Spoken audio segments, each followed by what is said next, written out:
From a previous video, I was looking at a function like this, and I thought, well, while I've got it in my calculator, um, I might as well explore that a little bit more. And what we'll do is just put that away a minute, and just assume we don't know what that function is. Okay, it was up on the screen, but we can assume we don't know it. You can get a question like this in an exam or a test where you're given a picture of a function and you have to draw its derivative. So this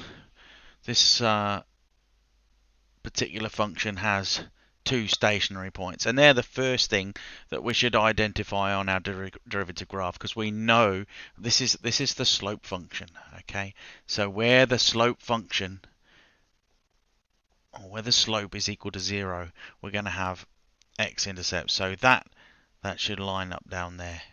Okay, so there's one here as well. So this one was actually at minus 2.5 I know that because we've done other questions with this function, and this one was at positive 2. I might just rub those vertical dotted lines out because it's just going to look a bit of a mess doing it on the board, but that is in line. That's why we do it underneath, is to make it a little bit easier for ourselves. Okay, so we know we've got stationary points there and there. Now here, as we approach this stationary point, we've got a very negative slope. It's very, very negative. It's still negative all the time. It becomes less and less and less negative very quickly until it gets until it becomes, or the slope of it becomes 0. So right here, you've got a function that goes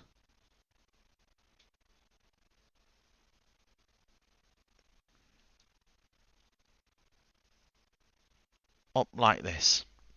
Now, at this point, after this stationary point, the function becomes positive. So don't be tempted to draw it coming down like this. It's still going, it's still increasing. The slope is still increasing here, all the way up to this point. This point of inflection here is the most, how do you say it?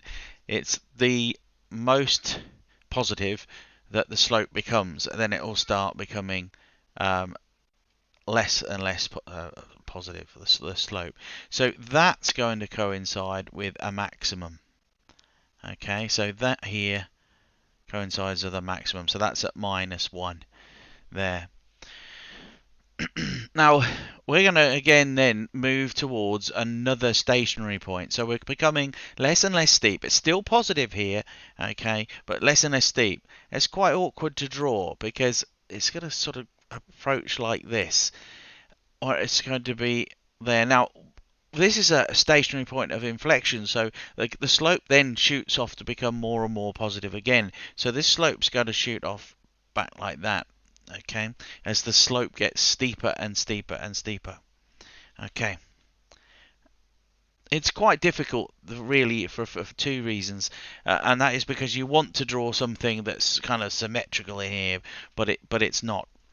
Okay. So recapping, and you should check, okay? You should check it makes sense.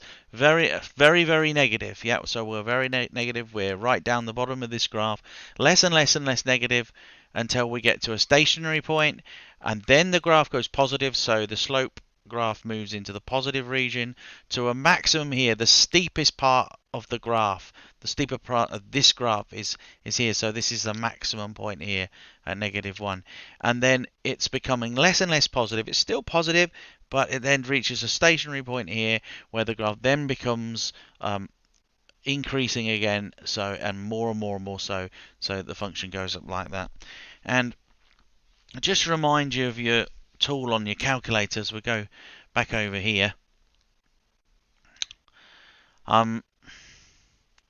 It's not going to work too well. Let's see if switching these tools off will work.